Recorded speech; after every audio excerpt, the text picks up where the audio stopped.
नमस्कार दोस्तों, तो कैसे हैं आप लोग। मेरा नाम मयंक कुमार और आज के इस सेशन में आपका स्वागत है। तो हमने अब तक 15 प्रैक्टिस सेशन किए थे। उसके बाद मैंने कहा था कि मैं आपका चैप्टर वाइज स्टार्ट करूंगा, लेकिन अभी हमारे सीजीएल के एग्जाम भी बाकी हैं, तो अभी मैं अपने प्रैक्टिस सेशंस को यहाँ पर कंटिन्यू करता हूं। तो आज हमारा एक और नया प्रैक्टिस सेशन है, क्योंकि अब हमारे सीएचएसएल के एग्जाम होने वाले हैं खत्म और सीजीएल टीयर 1 के हमारे एग्जाम स्टार्ट होने वाले हैं 13 अगस्त से। तो दोस्तों आज हम टॉप मोस्ट क्वेश्चन करने वाले हैं, जो कि आपके सीजीएल लेवल के होंगे और उससे ऊपर लेवल के ही होंगे, ताकि आप इन क्वेश्चंस को प्रैक्टिस कर पाएं और अपने एग्जाम में अच्छा परफॉर्म कर पाएं। तो दोस्तों इस सेशन को स्टार्ट करने से पहले इसे अपने दोस्तों के साथ ज्यादा से ज्यादा शेयर कर दें और सेशन आपको अच्छा लगे तो जाने से पहले एक लाइक जरूर कर दें। तो चलिए दोस्तों आज के इस सेशन की शुरुआत करते हैं। आज का पहला क्वेश्चन आपकी स्क्रीन पर, a double bed is marked at ₹8,000। The shopkeeper allows successive discount of 8%, 6% and 4% on it. What will be the net selling price. यानी कि एक आपका डबल बेड है और उसका जो आपको मार्क प्राइस दिया हुआ है, कितना दिया हुआ है, 8,000 रुपए उसका मार्क प्राइस दिया हुआ है। इस पर 3 सक्सेसिव डिस्काउंट दिए गए हैं। तो हमें इस क्वेश्चन को किस तरीके से सॉल्व करना है ताकि ये आसानी से सॉल्व हो जाए। तो आप क्या करेंगे, सबसे पहले आपने लिया कि 8% आपका यहां पर हटाना है। तो आप अगर 100 का कोई सामान है उसका आपने 8% हटा दिया तो वो सामान अब आपका 92% पर बेचा जाएगा। यानी कि आपने इसको 92% पर बेच दिया। एक अगर परसेंटेज, अगर डिस्काउंट परसेंटेज केवल 1 होता तो आप इसको 8% का डिस्काउंट लगाकर, यानी कि 92% ऑफ 8,000 पर इसको बेच देते। तो अब आपका जो सेलिंग प्राइस है वो इतना हो गया, लेकिन अभी आपको 2 सक्सेसिव डिस्काउंट और देने हैं। तो अब आप क्या करेंगे, आपने एक और परसेंटेज लिया, अब आपको यहां पर 6% की कमी करनी है। तो अब आप इसको 94% पर बेचना चाहेंगे। तो यहां पर आपने इसको 94% पर फिर से इसका रेट कम कर अब आपने इस पर 6% और डिस्काउंट दे दिया। अब आपका एक और डिस्काउंट बचा, जिससे आपका यहां पर 4% का कमी हो जाएगी। तो अब ये 4% हटाने के लिए आपको इसको 96% पर यहां पर बेचना पड़ेगा। तो बस इतना सा काम आपको करना था, बाकी इसमें अब सिर्फ कैलकुलेशन है। तो अब आप यहां पर क्या करेंगे, आपने यहां से 3 जीरो को काट लिया तो ये 3 जीरो आपके कट गई। अब सिर्फ आपको इनकी मल्टीप्लाई करनी है और मल्टीप्लाई कर जो आपका आंसर आएगा वो आएगा 6641.66। तो ये आपका यहां पर आंसर आने वाला है। तो मैंने यहां पर डायरेक्ट लिख दिया, ये आपका आंसर आएगा इसको मल्टीप्लाई करने के बाद। तो अब आपको सिर्फ मल्टीप्लाई करनी थी और आपका आंसर निकलकर आ जाता। तो कभी भी आपको इस तरीके के सक्सेसिव डिस्काउंट का अगर क्वेश्चन मिलता है तो आप उसको इस तरीके से एक लाइन में खत्म कर देंगे। नेक्स्ट क्वेश्चन हो आपकी स्क्रीन पर, A got twice as many marks in English as in science. यानी कि उसको जो है इंग्लिश में साइंस से दुगने मार्क्स मिले हैं। His total marks in English, science and mathematics is 180। If the ratio of his English and mathematics is 4:3, what is his marks in science. तो पहले तो आपको इंग्लिश और साइंस का यहां पर रेशियो दिया हुआ है, सेकंड आपको इंग्लिश और मैथ का दिया हुआ है। तो इंग्लिश रख लेता हूं मैं यहां पर आपका बीच में। तो इंग्लिश आपका यहां पर हो गया, मैथ आपका यहां पर हो गया और साइंस आपका यहां पर हो गया। तो सबसे पहले कहा गया है कि इंग्लिश में ट्वाइस मार्क्स आए, साइंस से तो आपके यहां पर 2 आए और यहां पर आपका 1 मार्क आया। सेकेंड टाइम में जो दिया हुआ है, रेशियो दिया हुआ है इंग्लिश का और मैथ का, तो इंग्लिश और मैथ का रेशियो आपका 4:3 दिया हुआ है। तो यहां पर ये इंग्लिश 4 है, यहां पर 2 है, तो हमने इसको भी यहां पर 4 बना लिया। तो फाइनली जो आपका रेशियो निकल कर आएगा 2:4:3। तो ये आपका साइंस, इंग्लिश और मैथ के मार्क्स का रेशियो निकल कर आ गया। टोटल वैल्यू आपकी कितनी हो जाएगी, टोटल वैल्यू आपकी 9 है, 9 की वैल्यू आपकी 180 के बराबर है। 9 की वैल्यू 180 के बराबर है। हमें साइंस के मार्क्स निकालने हैं, तो साइंस के मार्क्स यहां पर कितने हो जाएंगे, 2 की वैल्यू हो जाएगी 2 इंटू 180 अपॉन में आपका 9, तो 9 से आपका ये चला गया 20 टाइम्स और आपका यहां पर 40 मार्क्स निकल कर आ गए। तो ये आपका क्वेश्चन रेशियो का था। सिंपल आपको यहां पर रेशियो निकाल लेना था तीनों का, उससे आपको टोटल वैल्यू को कंपेयर कराते और साइंस के मार्क्स आपके यहां पर निकल कर आ जाते। नेक्स्ट क्वेश्चन है आपकी स्क्रीन पर, 2 train start from station A and B and travel towards each other at a speed of 45 kilometre per hour and 63 kilometre per hour respectively. At the time of their meeting, the second train has traveled 130 kilometer more than the first. The distance between A and B is। तो अब आपको यहां पर 2 station दिए हुए हैं। मैंने मान लिया ये आपका एक स्टेशन है और ये आपका दूसरा स्टेशन है, ये A हो गया और ये B हो गया।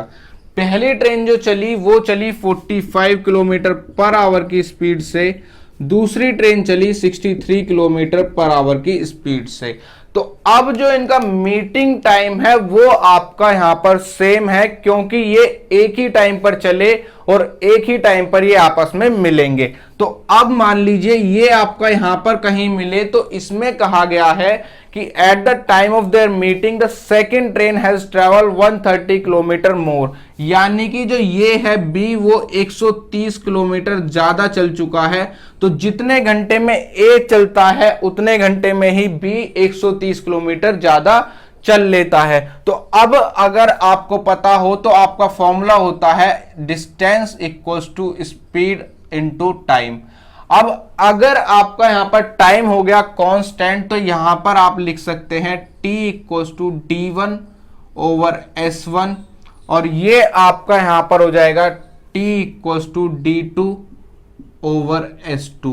तो ये आपका यहां पर निकल कर आ गया। अब हम इन दोनों को रखेंगे बराबर, तो आपका d1 over s1 equals to आपका हो जाएगा d2 ओवर s2 और यहां से आपका कितना निकल जाएगा, यहां से आपका निकल जाएगा s1 over s2 equals to d1 over d2।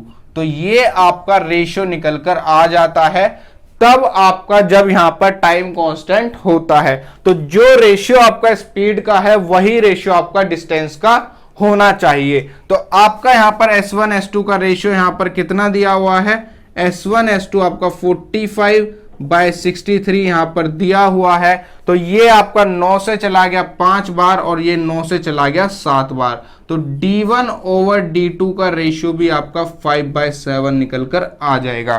तो अब आप यहां पर देख सकते हैं जो यहां पर एक्स्ट्रा चला गया है वो 2 चला गया है, उस 2 की वैल्यू ही आपकी 130 यहां पर दी हुई है। तो अब आपको बताना है कि A और B के बीच की दूरी यहां पर कितनी है। तो आपकी टोटल दूरी कितनी है, टोटल की वैल्यू आपकी 12 है, 2 की वैल्यू 130 है। तो अगर इसको 6 से मल्टीप्लाई करा देते हैं तो 12 की वैल्यू आपकी 780 निकल कर आ जाएगी।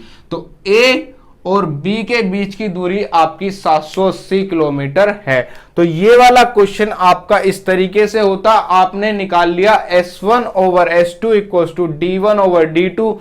तो जो आपका स्पीड का रेशियो है वही डिस्टेंस का रेशियो होगा और यहां आपका 2 यूनिट ज्यादा चला गया था और 2 यूनिट की वैल्यू 130 किलोमीटर है। तो टोटल आपने 12 की वैल्यू 780 किलोमीटर यहां पर निकाल दी। नेक्स्ट क्वेश्चन है आपकी स्क्रीन पर, alpha is the angle of first quadrant such that cosec 4 alpha equals to 17 plus cot 4 alpha, then what is the value of sin alpha। तो आपको पता है जब अल्फा आपका यहां पर फर्स्ट क्वाड्रेंट में दिया गया है तो आपका कोई भी फंक्शन हो उसकी आपकी वैल्यू यहां पर 0 से 90 के बीच में पॉजिटिव होगी, क्योंकि आपका फर्स्ट क्वाड्रेंट 0 से 90 होता है और आपका अल्फा एंगल भी यहां पर फर्स्ट क्वाड्रेंट में दिया हुआ है। फर्स्ट क्वाड्रेंट यानी कि पहला चतुर्थांश जो कि आपका यहां पर इस तरीके से होता है। ये आपके 4 क्वाड्रेंट होते हैं, ये फर्स्ट है, ये सेकंड है, ये थर्ड है, ये फोर्थ है। ये 0 से 90 है, ये 90 से 180 है, ये 180 से 270 है और ये 270 से 360 या 0 तक हो सकता है। तो ये सारे आपके यहां पर क्वाड्रेंट हैं और अल्फा एंगल आपका फर्स्ट क्वाड्रेंट में यहां पर दिया हुआ है। तो उसके बाद आपको जो यहां पर दिया हुआ है, उसके बाद यहां पर आपको कॉसेक की power 4 alpha equals to 17 plus cot की पावर 4 अल्फा आपको दिया हुआ है। अब यहां से हमें बतानी है कि आपकी साइन अल्फा की वैल्यू यहां पर कितनी हो जाएगी। तो अब आप यहां पर क्या करेंगे, cosec 4 alpha minus cot 4 alpha equals to आपका 17। तो अब आप ये देखेंगे कि ये आपका हो जाएगा ए स्क्वायर माइनस बी स्क्वायर का फॉर्मूला। तो आपने इसको इस तरीके से सॉल्व कर लिया, तो ये अब आपका ए स्क्वायर माइनस बी स्क्वायर हो गया, जो कि आपका ए प्लस बी और ए माइनस बी के बराबर होता है। तो अब यहां पर आप क्या कर लेंगे, कॉसेक, यहां पर आपका हो जाएगा cosec square alpha plus cot square alpha, और एक हो जाएगा आपका cosec square alpha minus cot square alpha equals to 17। तो आपका जो होता है cosec square alpha minus cot square alpha आपका 1 के बराबर होता है, और ये आपका कितना हो जाएगा, cosec square alpha plus cot square alpha equals to आपका यहां पर 17 निकलकर आ गया। तो ये वैल्यू आपकी यहां पर निकलकर आ गई। अब आप यहां पर क्या करेंगे, अब आपने यहां पर कोसेक को कर लिया आपने कितना, 1 upon sine square alpha, plus इसको कर लिया कॉस स्क्वायर अल्फा अपॉन आपका यहां पर sine square alpha equals to आपका 17 आ गया। अब आपने यहां पर एलसीएम लिया, तो sine square alpha equals to 1 plus cos square alpha equals to 17। अब यहां पर चाहे तो आप इसको 1 को sign square alpha plus cos square alpha लिख सकते हैं, या फिर इसको आप लिख सकते हैं 1 माइनस का साइन स्क्वायर अल्फा। तो मैं यहां पर लिख देता हूं 1 प्लस 1 माइनस का साइन स्क्वायर अल्फा अपॉन आपका sine square alpha equals to में आपका 17। तो अब आपका यहां पर कितना हो जाएगा, 2 माइनस का साइन स्क्वायर अल्फा, और यहां पर ये साइन स्क्वायर अल्फा चला जाएगा इधर, तो ये मैं यहां पर लिख देता हूं 2 माइनस का sine square alpha equals to आपका 17 साइन स्क्वायर अल्फा। तो अब आपका ये साइन स्क्वायर अल्फा इधर जाएगा, तो 2 equals to 18 sine square alpha, और यहां पर आपका sine square alpha equals to 1/9, और ये आपका साइन अल्फा इक्वल्स टू यहां पर 1/3 आ जाएगा। यहां पर मैंने पॉजिटिव वैल्यू इसलिए ली है क्योंकि क्वाड्रेंट आपका फर्स्ट है, तो साइन अल्फा यहां पर केवल पॉजिटिव आएगा। कोई भी यहां पर फंक्शन होता, sin, cos, tan, cot, cosec, sec, सभी आपके पॉजिटिव होते, तो यहां पर आपका वैल्यू पॉजिटिव आएगी। तो इसीलिए आपको ये सबसे पहले दिया गया था कि अल्फा आपका यहां पर फर्स्ट क्वाड्रेंट में है, तो आपकी साइन अल्फा की वैल्यू यहां पर 1/3 निकलकर आ गई। तो इस तरीके से ये वाला क्वेश्चन आपका यहां पर सॉल्व होना था। नेक्स्ट क्वेश्चन अब आपकी स्क्रीन पर, a tree AC is broken over by wind from a point P. D is the point where the top of the broken tree touches the ground and BD makes an angle 45 degree with the ground. If AD equals to 10 meter, what will be the height of the tree? तो ये आपका height and distance का question है, और last session में मैंने आपको complete height and distance पढ़ाया है प्री लेवल के, उसमें सारे क्वेश्चंस मैंने कराए हैं, और ऐसा क्वेश्चन भी मैंने वहां पर कराया था। तो फिर से हम देखते हैं, एक आपका ट्री है, और ट्री आपका यहां पर जो दिया हुआ है AC आपका यहां पर ट्री दिया हुआ है। दूसरी बात, यहां पर वो विंड से टूट जाता है, और आपका जो यहां पर पॉइंट बनाता है from point B, and D is a point where the top of the broken tree touches the ground. तो यहां पर आपका मान लीजिए ये यहां से टूट गया, और ये अब यहां पर आपका आ गया, और ये आपका पॉइंट हो गया B, ये आपका पॉइंट हो गया D। तो ये वैल्यू आपकी इसके बराबर है, क्योंकि यहां से आपका ट्री टूटा है और यहां आकर गिर गया। अब जो इसने एंगल बनाया, वो एंगल इसने बनाया कितना, 45 डिग्री का यहां पर इसने एंगल बना लिया। तो tan 45 आपका 1 होता है, तो ये भी आपका 1, ये भी 1, और ये आपका √2 आ गया।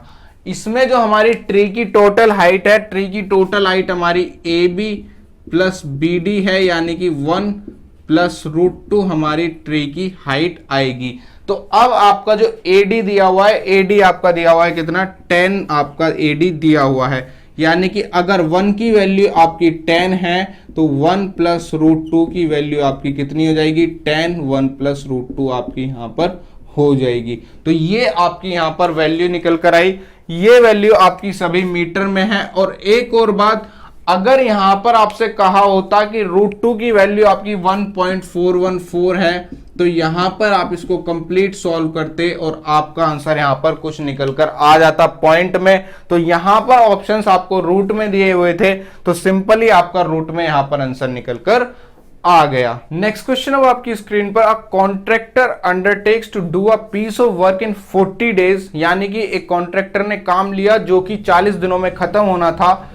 उसने 100 आदमियों को काम पर लगाया और यहां पर आपके after 35 days he engaged an additional 100 man and completes the work, यानी कि उसने 35 दिन तक उन 100 लोगों से काम कराया और 35 दिन के बाद 100 लोगों को और काम पर लगाया, यानी कि 35 दिन के बाद अब टोटल लोग हो गए 200 और काम आपका कंप्लीट हो गया पूरे 40 दिनों में। अब इसमें कहा गया how many days behind the schedule the work would have been if he had not engage the additional man, यानी कि जो काम आपका यहां पर 200 लोगों ने 5 दिन में कर दिया और अगर वो यहां पर आपके 200 लोग और नहीं लेकर आता तो 100 लोग उस काम को कितने दिन में करते, ये आपको यहां पर बताना है। तो आपने 0 से यहां पर 0 काट ली और ये आपका यहां पर आ गया 10 दिन, यानी कि अब आपको लगते 10 दिन। तो आपके यहां पर 35 दिन पूरे हो चुके थे और आप 100 लोगों से अगर काम करवाते तो आपके टोटल 45 दिन यहां पर लग जाते, यानी कि 5 दिन वो शेड्यूल से पीछे चलता अगर वो 35 दिन बाद उन 100 लोगों को और काम पर नहीं लगाता। तो बाकी चीजें छोड़कर सिर्फ आपको इस चीज का ध्यान देना था कि जो काम 200 लोगों ने 5 दिन में किया वही काम 100 लोग कितने दिन में करेंगे, तो वो आपका शेड्यूल से कितना पीछे हो जाएगा। 35 दिन आपके पहले पूरे हो चुके थे, 5 दिन आपके पास बचे हैं और आपको यहां लगे 10 दिन, यानी कि वो शेड्यूल से 5 दिन पीछे चलता अगर वो आपने 100 लोग एक्स्ट्रा और नहीं लगाता 35 दिन के बाद। नेक्स्ट क्वेश्चन अब आपकी स्क्रीन पर, AB is a code in a circle with centre O, AB is produced to C such that BC is equal to the radius of the circle। तो सबसे पहले एक सर्कल बना लेता हूं, ये हमने एक सर्कल बना लिया। अब यहां पर आपकी एक कोड ये बना दी AB, ये आपकी AB कोड है और ये आपका यहां पर सेंटर O है। अब इस AB को आगे बढ़ाया जाता है इस तरीके से, यहां पर हमने इसको आगे बढ़ाया तो ये आपका C हो गया is equal to the radius of the circle, यानी कि जो ये वाली डिस्टेंस आपकी है वो डिस्टेंस इसके बराबर हो गई। अब इसमें जो कहा गया है and C is join to O and produce to meet the circle at D, यानी कि C अब आपका O से भी मिलेगा और सर्कल से भी मिलेगा। तो इसको आपको किस तरीके से बढ़ाना है, इस तरीके से आपने इसको बढ़ा लिया तो ये O पर मिला, C O पर भी मिला और सर्किल से यहां पर D पर मिल गया। तो इसमें आपसे क्या कहा गया है, if ACD equals to 32 degree, यानी कि ACD अगर ये एंगल आपका 32 डिग्री है तो अब आपको यहां पर क्या बताना है, फाइंड द एंगल AOD, ये वाला एंगल आपको यहां पर बताना है। तो ये एंगल आप यहां पर किस तरीके से निकालेंगे, सबसे पहले तो ये एंगल आप ये वाली साइड इस वाली साइड के बराबर है तो ये एंगल भी आपका इसके बराबर हो जाएगा, क्योंकि ये आपका एक आइसोसेलेस ट्राइंगल बनकर आ गया। अब आपका क्या है कि ये वाला एंगल प्लस ये वाला एंगल आपका इसके बराबर हो जाएगा, क्योंकि ये आपका इनका एक्सटीरियर एंगल है और इन दोनों का सम आपका इसके बराबर हो जाएगा। तो ये भी आपका 64 हो गया। अब ये भी रेडियस और ये भी रेडियस, तो ये भी आपका 64 हो गया और 64 आपका यहां पर 128 हो गया। 128 को जब हमने यहां पर 180 में से घटाया तो आपका यहां पर कितना आ जाएगा, 10 में से 8 जाएंगे 2 और यहां पर आपके 7 में से 5, यहां पर 7 में से 2 जाएंगे 5, 52 डिग्री आपका यहां पर निकल कर आ गया। अब आपका यहां पर कितना हो जाएगा, ये टोटल एंगल आपका कितना हो गया, 84 डिग्री का टोटल एंगल आपका निकल कर आ गया। तो ये एक स्ट्रेट लाइन है और स्ट्रेट लाइन का एंगल आपको पता है 180 डिग्री होता है। यहां पर इतना एंगल आ गया, एओडी निकालने के लिए हमने 84 इसमें से घटा दिया तो 17 में से ऐड जाएंगे 9 और आपका एओडी आपका 96 डिग्री निकलकर आ गया। तो इतना आसान ये क्वेश्चन था। बस यहां पर ये आइसोसेलेस ट्रायंगल की प्रॉपर्टी लगाई, यहां पर वही प्रॉपर्टी लगाई और ये स्ट्रेट लाइन एंगल से आपका एंगल निकलकर आ गया। तो बस अगर आप फिगर को सही से ड्रॉ कर पाए तो आंसर निकालना कोई बड़ी बात यहां पर नहीं है। नेक्स्ट क्वेश्चन अब आपकी स्क्रीन पर, the cost of petrol is 1.5 Guna of that of diesel and the cost of diesel is 125% of cost of natural gas. If the cost of fuel, each fuel is increased by 10%, then what will be the increase in cost of 4 unit of petrol, 2 unit of diesel and 3 unit of natural gas? तो सबसे पहले यहां पर आपका जो petrol है, फिर diesel है और फिर आपका यहां पर नेचुरल गैस है। तो आपका कॉस्ट ऑफ पेट्रोल 1.5 गुना है डीजल का, यानी कि ये आपका यहां पर 3 है और ये आपका यहां पर 2 है। उसके बाद कॉस्ट ऑफ डीजल 125% है नेचुरल गैस का, तो ये आपका यहां पर 5 है और ये आपका यहां पर 4 है। तो ये आपको इतनी तेजी से करना आना चाहिए कि मैंने 1.5 को 3/2 लिखा तो 3 पेट्रोल हो गया, 2 डीजल हो गया। इस 125% को मैंने 5/4 लिखा तो डीजल 5 हो गया और नेचुरल गैस 4 हो गया। तो अब ये रेशियो आपको इस तरीके से भरना है, ये मैंने आपको सिखाया हुआ है। तो 4 दूनी 8, 5 दूनी 10 और यहां पर आपका 5 तिया 15 निकलकर आ गया। अब सभी के यहां पर प्राइस में 10% का इंक्रीमेंट हुआ है, तो यहां पर आपका 1.5 का 15 का 10% 1.5, यहां पर 1 और यहां पर आपका 0.8 आ गया। अब जो आपको लेना है वो कितना लेना है, 4 यूनिट आपको पेट्रोल की लेनी है। तो पेट्रोल की 4 यूनिट यहां पर 15 चौका 60 हो गई और यहां पर भी आपका कितना हो जाएगा, 60 हो जाएगा। अब आपको यूनिट लेनी है डीजल की 2, तो यहां पर आपकी 2 से मल्टीप्लाई कराई तो ये आपका 2 हो गया और ये आपका यहां पर 20 हो गया। अब आपको जो यूनिट लेनी है नेचुरल गैस की 3 यूनिट लेनी है, तो यहां पर 3 से मल्टीप्लाई कराई तो 2.4 हो गया, यहां पर आपका 240 हो गया। तो अब आप इस टोटल को जब ऐड करवा देंगे तो यहां पर आपका कितना, यहां पर आपका 24 हो जाएगा। तो ये आपका कितना हो गया, 60 और 40 आपका 100, 104 ये टोटल हो गया। और यहां पर आपका कितना हो गया, 6, 2 8 और 2 10 यानी कि 10.4 यहां पर हो गया। तो अब आपको इंक्रीमेंट बताना है, तो साफ साफ आपको दिखाई दे रहा है 10.4 आपका 104 का कितना परसेंटेज है। तो यहां से आपने पॉइंट हटाया, 0 लगाई, 0 से 0 गई, 104 से 104 गया और 10% इंक्रीमेंट आपका टोटल निकलकर आ गया। तो बस आपको यहां पर रेशियो लगाना था, परसेंटेज बताने थे और आपका आंसर यहां पर निकलकर आ गया। तो इस तरीके के आसान क्वेश्चन भी आपसे एग्जाम में पूछे जा सकते हैं। सिर्फ इन क्वेश्चंस की लैंग्वेज आपको थोड़ी टिपिकल लग सकती है, बाकी जब आप सॉल्यूशन करेंगे तो काफी आसान इनके सॉल्यूशन निकलकर आ जाते हैं। नेक्स्ट क्वेश्चन है आपकी स्क्रीन पर, in a right angle triangle ABC angle B equals to 90 degree, AB equals to 42 centimetre and BC equals to 56 centimetre, a quarter circle is drawn with BC as diameter, find the difference between the area of quarter circle and semi circumcircle of the triangle। तो सबसे पहले आपने यहां पर लिया कि आपके पास ये राइट एंगल ट्राइंगल यहां पर है और जिसका एंगल भी आपका 90 डिग्री पर दिया हुआ है। तो ये आपका एंगल भी है, ये आपकी 56 दी हुई है और ये आपकी 42 दी हुई है। तो सबसे पहले हमें निकालनी है AC। तो ये आपको दिख रहा है, ये 7 का 6 गुना है, ये 7 का 8 गुना है, यानी कि 6 8 10 का आपका ट्रिपलेट बना हुआ है, जिसमें आपका ये 7 टाइम है। तो ये आपका यहां पर 70 हो गया। अब यहां पर एक क्वार्टर सर्कल बनाया जाता है, रेडियस ली जाती है आपकी यहां पर, इसको आपका BC को डायमीटर मानकर जब आपका यहां पर क्वार्टर सर्कल बनाया जाएगा तो रेडियस आपकी कितनी हो जाएगी, 28 सेंटीमीटर आपकी रेडियस हो जाएगी। एक और सर्कल बनाया जाता है जो कि आपका सेमी सर्कम सर्कल है, तो इसकी आपकी रेडियस कितनी हो जाएगी, 35 इसकी रेडियस हो जाएगी। अब सिर्फ इन दोनों सर्कल का हमें यहां पर एरिया का डिफरेंस बताना है। तो ये सेमी सर्कम सर्कल है, तो ये हो जाएगा π/2 35 का स्क्वायर, और ये आपका क्वार्टर सर्कल है तो ये हो जाएगा आपका बाय 4 यहाँ पर आपका 28 का स्क्वायर। तो सबसे पहले हमने क्या किया, हमने पाई बाय 2 को कॉमन ले लिया, तो पाई बाय 2 आपका कॉमन आ गया और ये आपका 35 का स्क्वायर माइनस 28 का स्क्वायर बटे 2 आ गया।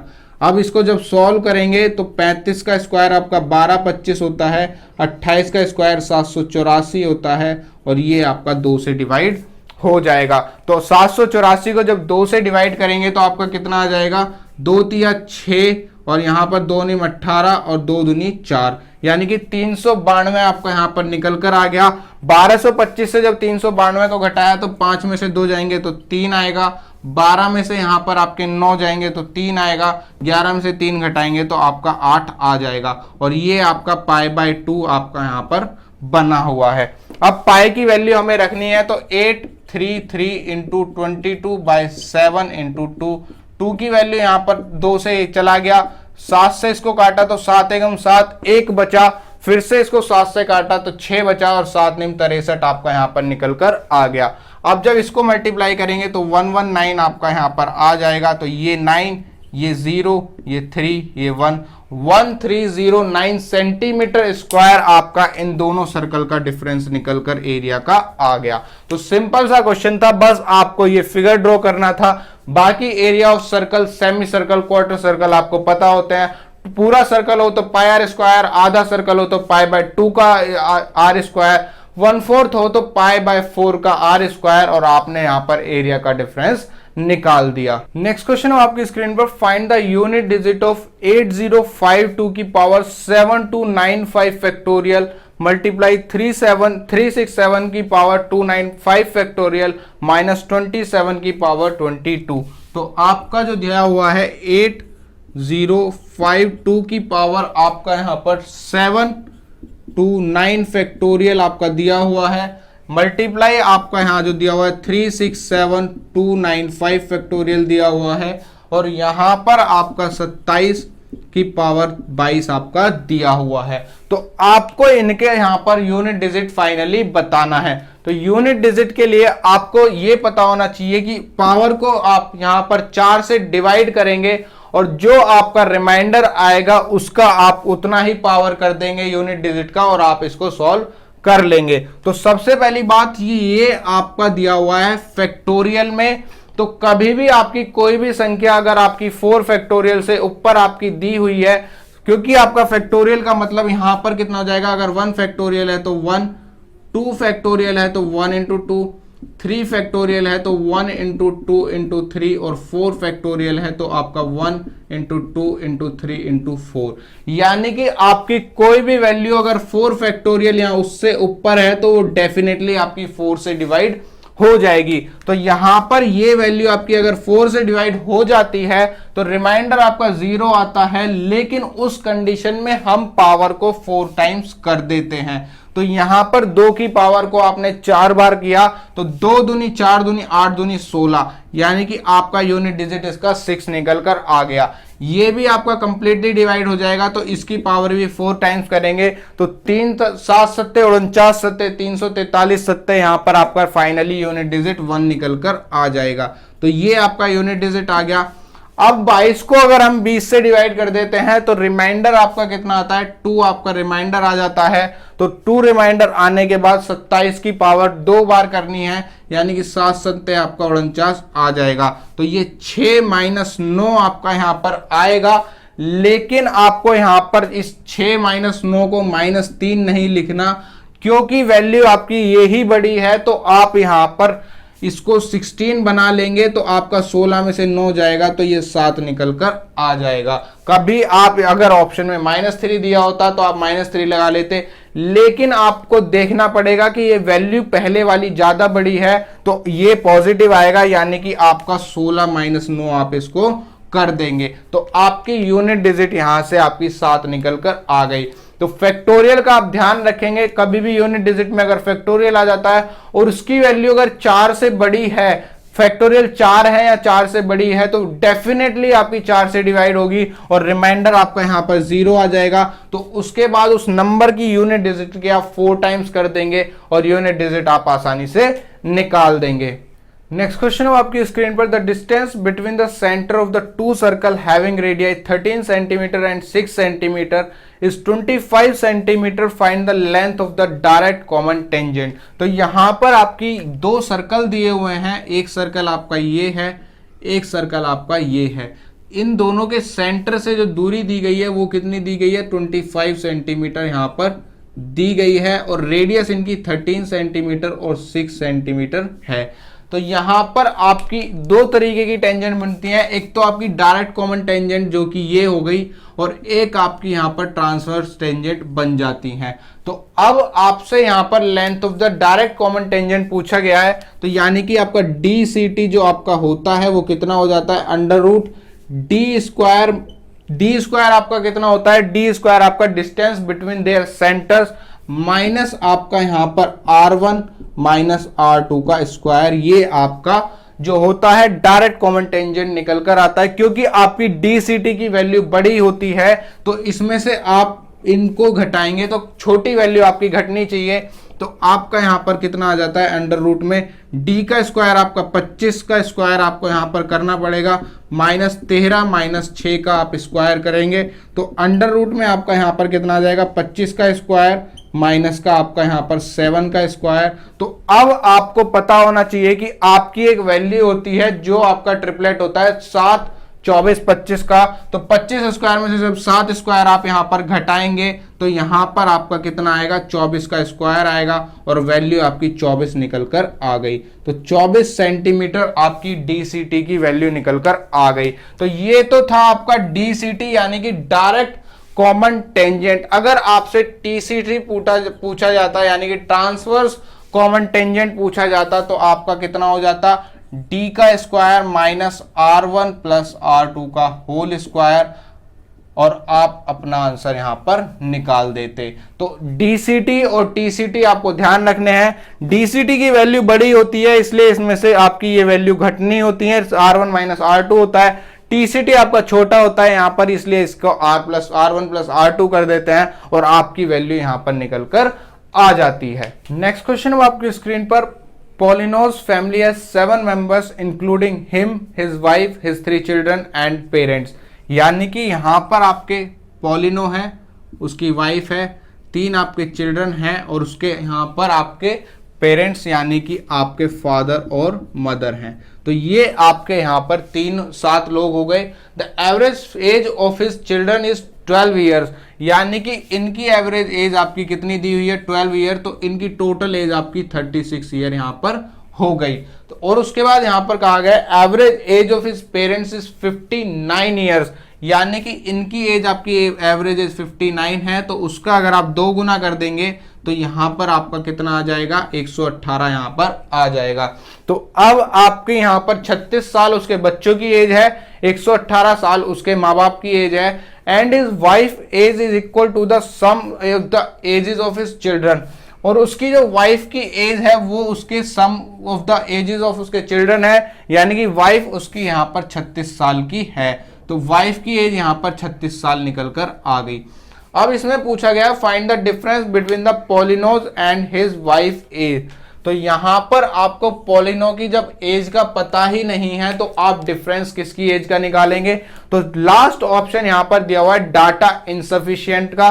तो आपका जो यहां पर आंसर हो जाएगा डाटा इनसफिशिएंट यहां पर हो जाएगा, क्योंकि आप किसी भी तरीके से यहां पर पॉलिनोज की एज नहीं निकाल सकते, क्योंकि आपकी ना तो यहां टोटल एज कोई दी हुई है, सिर्फ इनकी एवरेज एज दी हुई थी, इनकी एवरेज एज दी हुई थी, इसकी एज बच्चों की एज के बराबर दी हुई थी। तो यहां पर अगर एक बार को टोटल एज भी दे दी जाती तो हम फाइनली निकाल लेते, लेकिन यहां पर टोटल कोई एज दी नहीं गई, तो आपका यहां पर आंसर डाटा इनसफिशिएंट हो जाएगा। नेक्स्ट क्वेश्चन हो आपकी स्क्रीन पर, Ram and Shyam started a business with different investments, earning of Ram and Shyam are ₹20,000 and ₹16,000.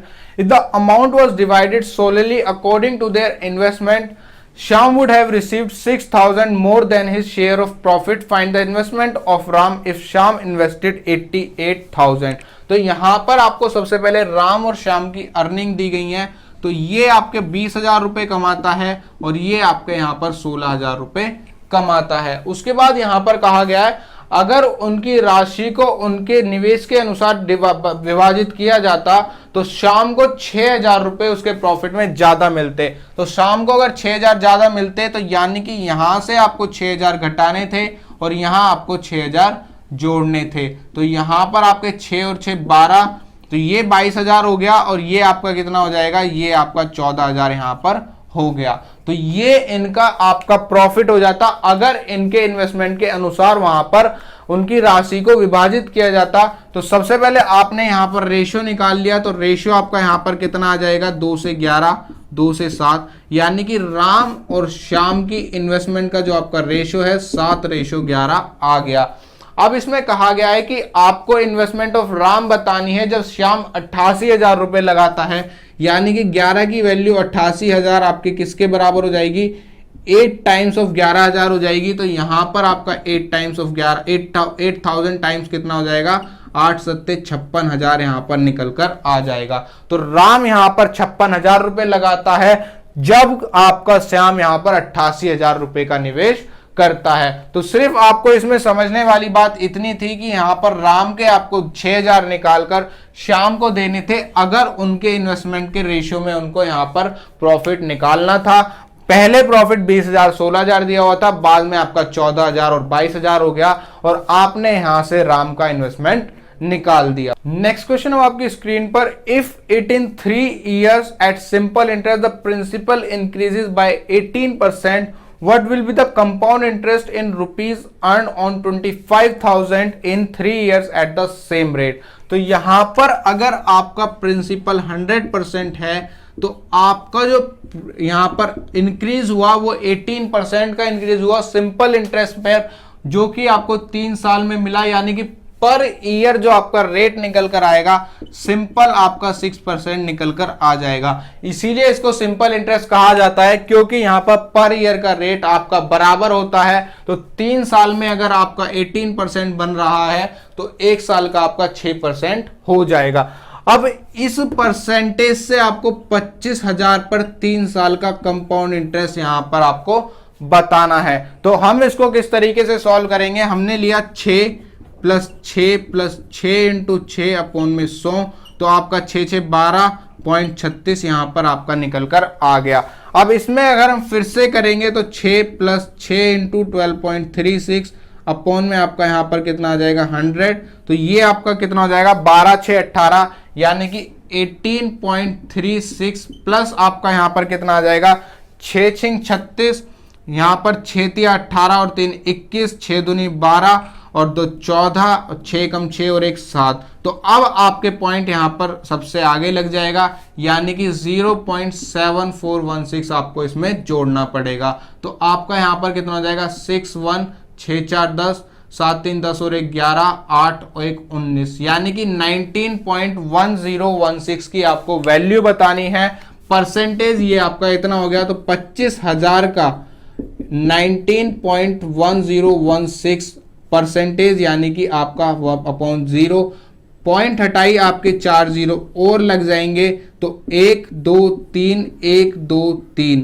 अब आपका नीचे यहां पर 25 से इसको अगर काट लेते हैं तो ये आपका यहां पर 4 हो जाएगा, 4 से ऊपर जाएगा तो 4 चौक 16, बचे कितने 3। अब आपका यहां पर कितना हो जाएगा 4 सत्ते 28, बचे फिर से कितने 3 4 सत्ते 28, अब बचे 2, तो यहां पर आपका कितना हो जाएगा 4 पंजे 20 और यहां पर आपका 4 चौक 16, तो पॉइंट आपका कितना बाद आ जाएगा, पॉइंट आपका एक डिजिट बाद आ जाएगा, तो 4775.4 आपका कंपाउंड इंटरेस्ट यहां पर निकल कर आ गया।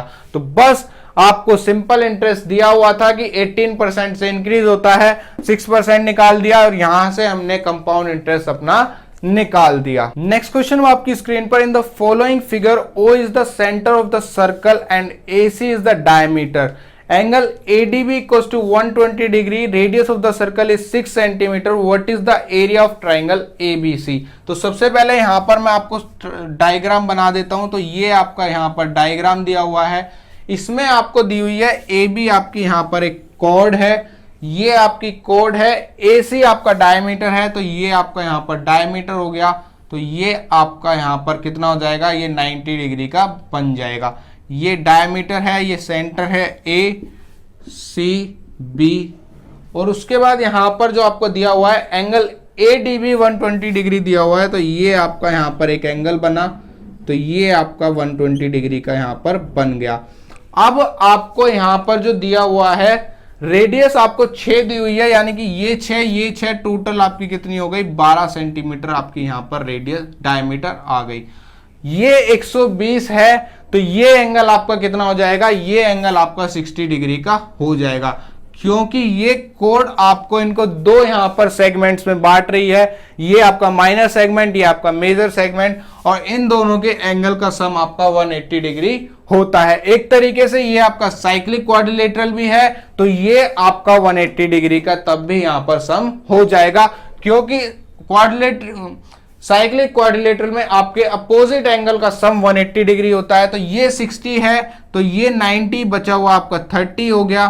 तो बस अब आपके पास एक राइट एंगल ट्राइंगल है जिसका एक एंगल 60 है, एक 30 है। तो हम यहां पर 10 लगाकर यहां पर सॉल्व करेंगे। तो 10 60 अगर हम लगाते 10 30 लगाते हैं तो ये वैल्यू आपकी 1 होगी, ये √3 होगी और ये आपकी 2 हो जाएगी।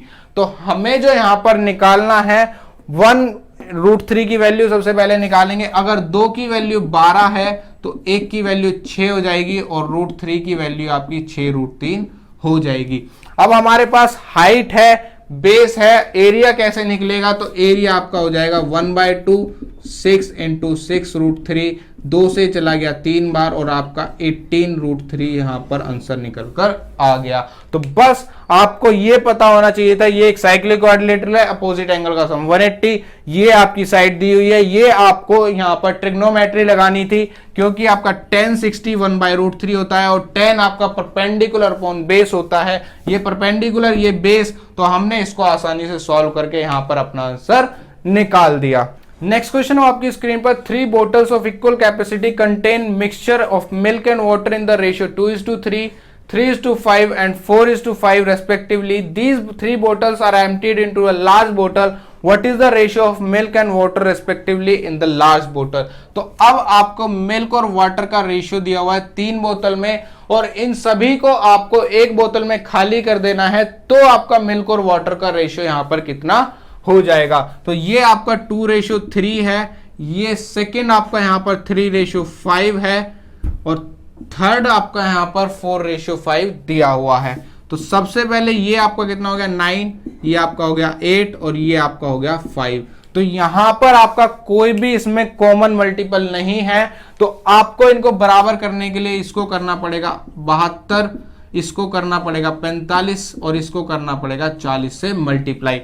अब ये सारी वैल्यू आपकी बराबर हो गई, क्योंकि आपको इक्वल कैपेसिटी के कंटेनर लेने थे। तो ये भी आपका यहां पर 72 पंजे 360, ये भी 45 अट्ठे 360 और ये भी आपका 9 चौक 36 360 यहां पर हो गया। अब इनकी कैपेसिटी हो गई बराबर, तो 72 को 2 से मल्टीप्लाई कराएंगे तो 72 दुनिया आपका 144 हो गया, 72 तिया आपका कितना हो जाएगा 216 यहां पर हो जाएगा। 45 को अगर 3 से मल्टीप्लाई कराते हैं तो 135 आता है, 45 को अगर 5 से मल्टीप्लाई कराते हैं तो 225 आपका आ जाएगा। 40 की मल्टीप्लाई 4 से कराई तो 160 और 40 की मल्टीप्लाई 5 से कराई तो 200। अब बस आपको इनको जोड़ लेना है, 6 5 11 4 और ये आपका 6, ये आपका 9 9 4 3 7 6 13 439, और ये अब आपस में कटेंगे नहीं, तो रेशियो आपका 439:641 निकल कर आ जाएगा। तो ये मिक्सचर एडिशन के आसान क्वेश्चंस में आता है। बस कैपेसिटी इक्वल करवानी होती है और उस इक्वल करवाने वाले फैक्टर को आपको इनके रेशियो से मल्टीप्लाई कर तीनों रेशियो को जोड़ देना होता है और आपका फाइनल रेशियो निकल कर आ जाता है।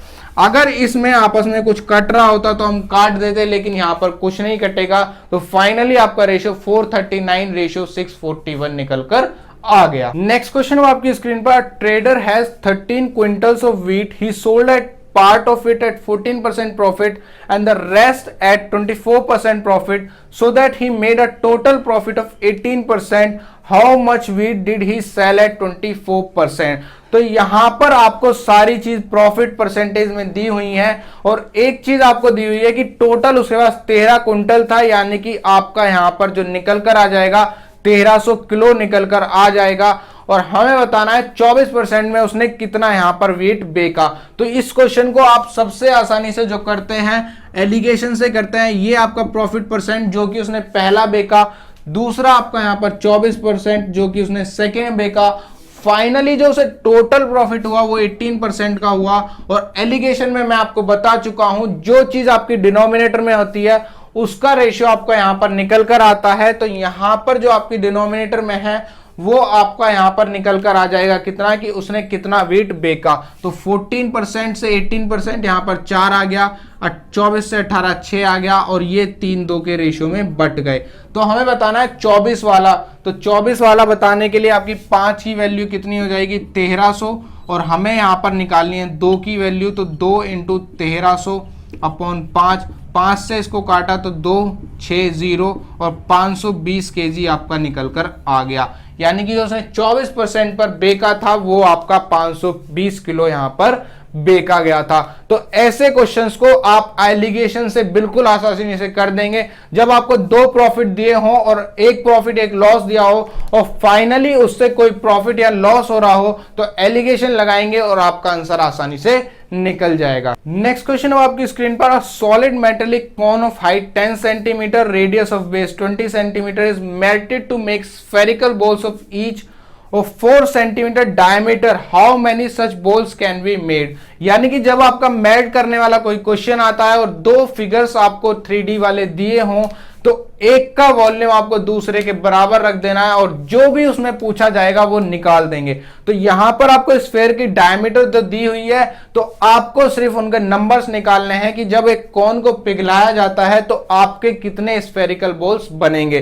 तो वॉल्यूम ऑफ कोन आपका यहां पर हो जाएगा 1/3 पाई।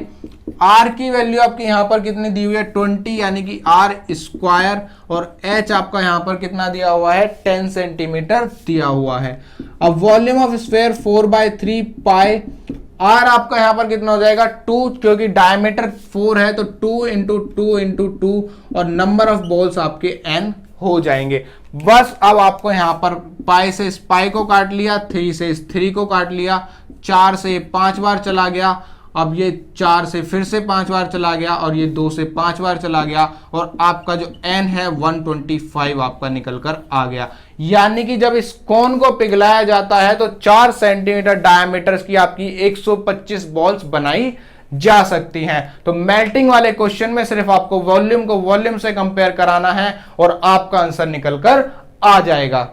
तो दोस्तों आज के इस सेशन में इतना ही। अगर आपको ये सेशन अच्छा लगा हो तो प्लीज कमेंट कर बताएं कि आपको ये क्वेश्चन कैसे लगे, और इस सेशन को अपने दोस्तों के साथ लाइक करें, इस सेशन को शेयर करें, और अगर आप मेरे चैनल पर नए हैं तो मुझसे जुड़ने के लिए मेरे चैनल को सब्सक्राइब कर दें और नीचे दिए बेल बटन को जरूर प्रेस कर दें ताकि मेरी नेक्स्ट वीडियो का नोटिफिकेशन आपको सबसे पहले मिल जाए। तो दोस्तों आज के लिए इतना ही, धन्यवाद।